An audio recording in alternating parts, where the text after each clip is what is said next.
27. Midnight Citadel. Beyond the edge of the world stands the Midnight Citadel, its obsidian towers piercing the endless night. No moonlight touches its walls, and yet the windows glow faintly. Inside, echoes of power hum through the corridors, and the portraits seem to watch as you pass. Challenge rating 7, 2900 XP prompt. Secrets of the Throne. Pick a book centered on royalty, rebellion, or political intrigue. I can do that. I know I said I need to start picking such chunky books, but when they fit so well, it's hard not to pick them, right? Talking about Fatebreaker by Victoria Aveyard. It's not only centered on royalty, rebellion, and it's like all of them. I don't know how you don't pick this. And then this would wrap up my Victoria Aveyard reading and then put me into Tempest time. I don't know how I don't, right? For those who don't know, in the first book, which is Realmbreaker, we follow Crane as she's the daughter of a pirate, and an immortal and an assassin come up to her one day and were like, hey, we need your help. Crane then begins on a journey to stop her uncle from destroying the world, as he's on a tirade. Because she's a part of a special bloodline that can open and close rifts, or spindles as they call them in the book. And so she is a part of this journey trying to save the world as he is trying to destroy it, and she has 6 people with her to kind of try to help her along this journey and fight this battle. So, I mean, there's so much going on at once. There's so much political intrigue. Technically, they're viewed as a rebellion and is fully centered on royalty. Like, she's technically a royal. He's technically a royal. There's another character who is a royal. So there's a lot going on, and I'm excited about this one. Rule number 5. 7 plus 1 is 8. Prompt is 8. Oh, our first monster in a hot minute. 8. Oh, wait, I've had 8. I've had 8 before. 8 is a mimic. What did I pick for this one last time? I picked Games God's Play. So mimic, shape-shifting predators able to take on the form of inanimate objects, luring creatures to their doom in dungeons. These cunning creatures often take the shape of doors and chests, having learned that such forms attract a steady stream of prey. Challenge rating 2, 450 XP, side quest option, roll for side quest. Prompt, mimic, a book with a twist or deception or hidden identity. I don't think I'm going to do the side quest because I already have a lot of chunky books in front of me, and I also don't think I want to add too many side quests on at once just because that would be a bit overwhelming, and I want some freedom if I want to choose a different book to read. So we're going to not do the side quest on this one. Ooh, and now I got to figure out what I want to pick for this. Twist, deception, or hidden identity. This, I'm going to pick Immortal Dark. I think there's deception in this book. There's got to be somewhere. I'll read the blurb and then you can agree with me. Orphan heiress Kitten Adon grew up far from the arcane society she was born into, where human bloodlines gain powers through vampire companionship. When her sister June disappears, Kitten is convinced a vampire stole her, the very vampire bound to their family, the cruel yet captivating Susanoo Sagad. To find June, Kitten must infiltrate the elite Oxley University, where she must survive living with the Susanoo's, even as he does everything he can to drive her away. It doesn't matter that Susanoo's wickedness speaks to Kitten's own violent nature and tempts her to surrender to a life of darkness.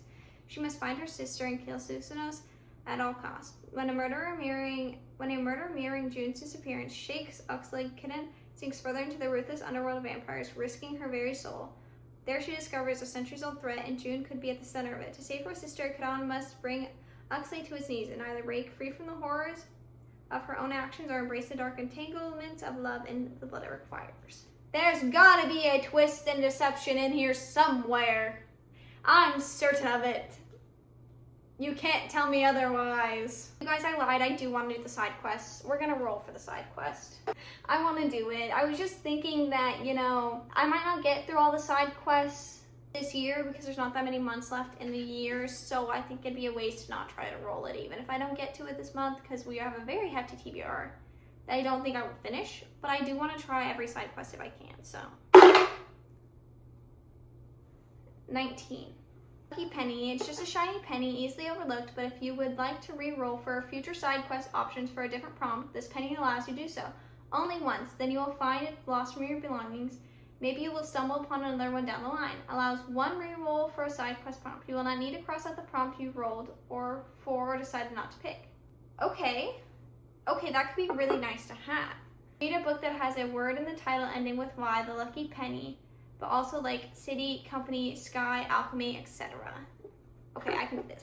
Okay, so the book I'm going to be picking for this is Lessons in Chemistry. My mom, this is actually my mom's copy. She lent it to me after she read it because she really wanted me to read it. So now I'm going to do that. If you don't know what Lessons in Chemistry is, it is basically we follow Elizabeth Zott, I believe is her name. And she was a chemist. I can't remember exactly why, but she was no longer able to practice as a chemist. So she ended up being a cooking host on a television show. But she, instead of using the normal name for like salts or sodium, she instead used sodium chloride. Oh my god, did I say salt or sodium? Sodium chloride. Instead of using names like salt, she just says sodium chloride. Anyway, she uses the scientific names for things and not like the common name for things. And in part to this, she then starts inspiring other women to pursue other options and higher education and things like that. I think I'm gonna bawl my eyes out, and I think I'm gonna really enjoy this read. And then I'm probably gonna watch the show after, seen clips from the show. So I don't know, I'm excited about it. And I'm excited that it's on my TBR. I might read, no, I cannot read this next. Maybe I can read this next. Maybe I don't know, we'll figure it out. But this is on the TBR. And roll number 6. 13. Looking at my stack over here, and this is becoming out of hand. I'm not gonna lie to you guys, this is insane. My next roll though was a 13, and I should pick a short book. Please be something. Oh god, it's a challenge rating 17. This is no. Okay. Demolish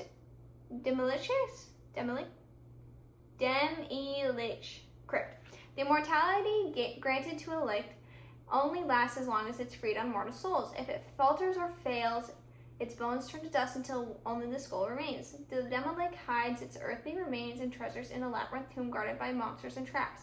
At the heart of the maze is a Demolish skull and dust from its other bones. Challenge rating 19, 18,000 XP. Roll your D20 to determine your Demolish crit prompt. If you receive 11 or higher, read the critical hit prompt. Anything below 11, please read the critical failure prompt. Do me good, froggy die. I don't know what prompt I want. I haven't read either. I'll read both for you. Yeah! 17. That's a critical hit. Read a book you think will be a 5-star read. Upon completing, you receive the full 1800 XP. The critical fail would have been read a book you DNF before, keep putting off. Upon completing, you receive half the Demolish crit percent. I'm so glad we critically hit. Oh my god. And I do think I have a book for this. It's kind of a random shout. I'm not gonna lie to you about that. Okay. So here's the thing, right? This book, it's kind of a random shout because it's not what I would have normally picked, but I was kind of planning to read this book this month anyway, so I can kind of fit into my TBR this way. I'm talking about Gunslinger, okay? Listen to me. One of my friends, one of her best friends, loves this book series. He rated it, I think, 5 out of 5 stars. He got a tattoo because of it. And my dad recommends this series. My dad is not a reader, but him and his mom listen to this, so my grandma, on the way to and fro work or into town. And so he recommends this book. And so does my friend's friend. Would I normally pick this as a 5-star read? Something I would think was a 5-star read? Just for my genre preference? No. But I've had 2 people speak pretty high of it. That's enough to like boost it up. Plus I kind of wanted to find a way to fit it in. I have read 2 books by Stephen King. I didn't like them. I can't even remember what they were called. Shining and the second one, I didn't really like them. So I'm hoping this will change my mind. And it has such high praise, like you have to really like a book to get a tattoo. So I'm gonna convince myself that means that I'm thinking this will be a 5 stars. And it says Epic Dark Tower series, so I don't know. I have hopes for this one being good, especially because my dad praised it, and it seems like other people have really enjoyed this. So I'm gonna add this on, and I hope it's a 5-star read. I kind of think I don't know actually. Wait a minute. Because I lied, I'm switching it up on you. I'm fully switching it up. I was trying to talk myself into thinking that this would be a 5-star read for me, but I just don't think it will be. I'm not saying that it won't be. There has the potential, but I don't believe in my heart of hearts that it will be. So because I don't believe in my heart of hearts, I'm picking one that I do think in my heart of hearts will be a 5 out of 5 star read for me. and it's The Only Good Indians. I've heard nothing but good things about this book. I don't even fully know what it's about, but I just heard people talk about it and they loved it. So I am putting this on my TBR as my 5-star read. I will also still just throw in Stephen King. This can count as an armor class one if I get to it. If not, we're not counting it. I feel like I should count it. We'll count it. I don't know what I'll count it as yet, but for the 5-star read, I think Only Good Indians. You know, this is like a horror novel. I'm really excited about it. Why are they doing this now? I was gonna read you the blurb, but they don't actually have one. Why are they doing that now? I've noticed that in a few of my other paperbacks. They're just not putting blurbs. Like for the Stephen King book, they also didn't put a blurb. How am I supposed to know what the book is about if you don't tell me somewhere in the book? So I can't read you the blurb. I just know it's a horror book, a tale of revenge, cultural identity, and the cost of breaking from tradition. So anyway, I'm super stoked to read this. I do think this will be a 5 out of 5 stars. I'm sorry I went back originally, but in my heart of hearts, I just didn't sit right to pick Gunslinger for this because I do think it'll be good. I just don't know if in my heart of hearts it'll be 5 out of 5 stars. But I do think The Only Good Indians will be 5 out of 5 stars for me. And I'm hoping for good things because I've heard nothing but good things. Guys, I also forgot to check if I got any bonuses for relevant to my character type for last month and for this month. Because I'm a ranger, so a survival, dystopian, I don't think any of the ones from last month count. Survival, dystopian, wilderness survival, or adventure story. I don't think the Games Gods Play count. I don't think Mistborn counts, nor do I think the Slumber counts for any of those. Actually, I'm lying to you. The Slumber does count. The Slumber is a dystopian book. So actually, I get an extra 1,000 points. Technically, Games Gods Play is a survival book because she's trying to survive challenges, but it's more of like a magic thing, so I'm not gonna count that. I lied to you guys. I am counting Games Gods Play because they are trying to survive 11 or 12 challenges. That puts me at 1450, which I don't think changes my level. I lied to you. I'm level 6 at 14,150, okay? And with that very confusing and bit of me trying to figure out what books are survival, dystopian, or wilderness survival, I think we got a little out of hand. I think we got a lot out of hand. And I don't think I'll get through this, but you know what? I'm never gonna say no. And now I feel really motivated because now I've got to spite myself. Spite my self-doubt that says I won't be able to finish 8 books. 8 physical books. But I do it. Then I should start now. And I'm going to start with The Only Good Indians. That wasn't what I originally planned to start with, but since I recently added on, I want to get to it. So thank you for coming to my video. I hope you enjoyed. If you did, like, subscribe. Let me know if you've read any of these and if you agree or disagree with any of my picks and tell me why. I think they're all great and I have high hopes for all the books except for maybe Tempest Fatigue. But everything else I think is going to eat. So thanks for coming and I will see you in the next one. Bye!